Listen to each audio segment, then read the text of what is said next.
Every night, millions of people make the same deal with themselves. I'll sleep early tomorrow. A student says it after studying until 2 a.m. A worker says it after finishing one more task. A parent says it after finally getting some quiet time. And a young person says it while lying in bed, scrolling through a phone at midnight. Ryan said it too. Almost every night. And he had no idea how expensive those extra hours were becoming. The strange thing was, Ryan wasn't wasting his life. He was trying to build one. He studied. He worked. He learned new skills. He exercised when he could. He dreamed about becoming successful. So why did he always feel like he was falling behind? The answer was hiding in a place he never considered a problem. His nights. This isn't a story about becoming a perfect morning person. It's about something much more important. It's about understanding what happens when you keep borrowing energy from tomorrow. Because sometimes, the thing holding you back isn't that you're not working hard enough. Sometimes, you're simply too exhausted to become the person you're working so hard to be. And Ryan was about to discover exactly what that meant. It usually started at 11:30 p.m. Ryan would look at the clock and think, I should sleep. Then he'd remember the assignment he hadn't finished. So he'd work for another 30 minutes. At midnight, he'd tell himself he deserved a break. He'd open his phone. One short video became 5. 5 became 20. Then he'd suddenly remember tomorrow's responsibilities. So he'd open his laptop again. And somehow, 2 a.m. was staring back at him. At 7 a.m., his alarm went off. Ryan hated mornings. Not because he hated mornings. Because he hated what mornings had become. His alarm rang. He snoozed it. Again. Again. Then he jumped out of bed, late and frustrated. He skipped breakfast, grabbed his bag, and ran outside. The same person who had felt incredibly productive at 1 a.m. now couldn't remember why he'd stayed awake. And Ryan wasn't alone. His younger cousin stayed awake studying for exams. His friend worked night shifts and slept at random times. His sister stayed up after putting her children to bed because nighttime was the only quiet time she had. His father often worked late because he wanted to finish everything before going home. Different lives. Different responsibilities. Same mistake when possible. Treating sleep like the first thing they could sacrifice. Because nobody feels the cost immediately. That's what makes it dangerous. One Monday morning, Ryan received an email. It was an opportunity he'd been waiting months for.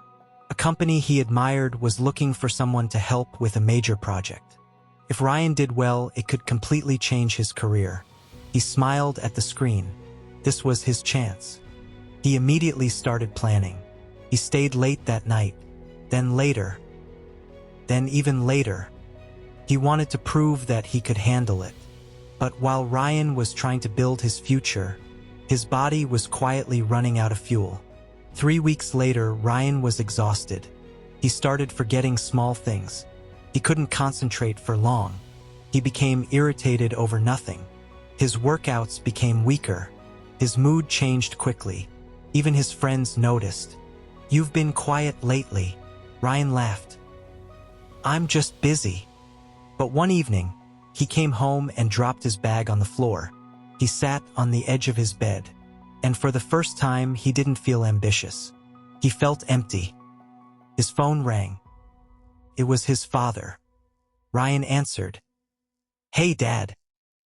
His father paused, then said, Son, when was the last time you sounded happy? Ryan didn't answer. His father continued quietly. You're working so hard for the life you want. Another pause. Just make sure you're healthy enough to live it. Ryan looked down. The room became very quiet, because sometimes the words that change you aren't complicated. Sometimes they're the words you've been avoiding. That night, Ryan didn't open his laptop. Instead, he took a piece of paper. At the top, he wrote, What am I actually gaining by staying awake? He thought about it. More work? Sometimes. More entertainment? Definitely. More progress? Not really. Then he wrote another question. What am I losing? Energy. Focus. Patience. Health. Mornings. Time with people. And maybe the best version of himself. Ryan stared at the page for a long time. Then he made a simple decision. He would stop trying to win the night. He would start protecting tomorrow. Ryan's first night wasn't perfect. He went to bed earlier, but couldn't fall asleep immediately. His brain wanted stimulation. His hand kept reaching for his phone. He almost gave in. But he remembered something. A bad night didn't mean the plan had failed. So he put the phone down again. He kept the room quiet. He relaxed. And eventually, he slept. The next morning wasn't magical. He was still a little tired, but he got up when his alarm rang. No snooze. No panic. Just one small victory. After a few weeks, something changed. Ryan started waking earlier. Not at some ridiculous hour. Just early enough to have time. Time to drink water. Time to stretch. Time to eat breakfast.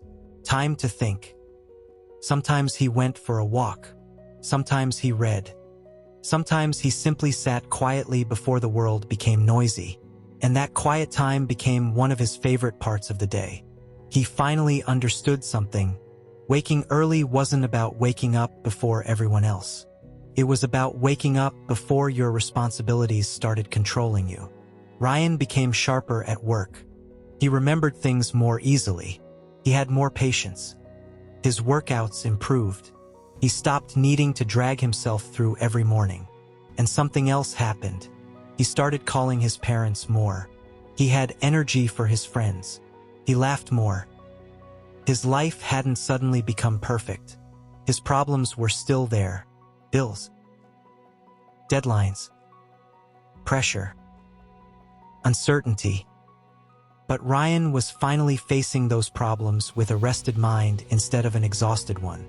Then came the project presentation. The same opportunity Ryan had nearly destroyed with exhaustion. This time, he walked into the room prepared. He didn't stay awake all night. He didn't panic. He had done his work earlier. Then he went home. He slept. And in the morning, he reviewed everything with a clear mind. The presentation went better than he expected. Afterward, his manager shook his hand. "You've changed." Ryan smiled. "I know." But his manager didn't know the whole story. Ryan did. That evening, Ryan received a message from his father. It said, "Proud of you, son, but I'm even happier that you finally look like you're enjoying your life." Ryan read it twice. Then he smiled. Because that was the real victory. Not the project. Not the career opportunity. Not waking up early. He had stopped treating his own health like something he could sacrifice whenever life became difficult. He had learned that success isn't much use if you're too exhausted to enjoy it. Ryan's new routine was simple. He chose a consistent time to go to bed and wake up. He started winding down before bedtime. He kept his phone away from his pillow. He avoided turning his bed into an office. He prepared things for the next morning. And when possible, he got some daylight and movement during the day. He didn't obsess over perfection. If one night went badly, he simply returned to the routine the next night. Because healthy habits don't need to be dramatic. They need to be repeated. One Saturday morning, Ryan woke before his alarm. He walked into the kitchen. His father was visiting. His father was standing by the window making tea. Ryan smiled. "Morning." His father looked at him, then smiled back. "You're awake." Ryan laughed. "Yeah." His father shook his head. "Who are you?" They both laughed. And as they sat together drinking tea, Ryan realized something. For years, he had been staying awake because he was afraid of missing out. But the moments he truly didn't want to miss were happening in the morning. That night, Ryan stood in front of his bedroom mirror. He looked healthier. But he wasn't proud because he looked different. He was proud because he felt different. He finally understood what those late nights had been costing him. Every hour he thought he was gaining was often being paid back with a tired morning, a weaker decision, a shorter temper, a missed workout, a forgotten conversation, a day he couldn't fully enjoy. Sleep had never been stealing his time. His unhealthy relationship with time had been stealing his sleep. And once he understood that, everything changed. So tonight, when the clock gets late, remember Ryan. And maybe remember yourself too.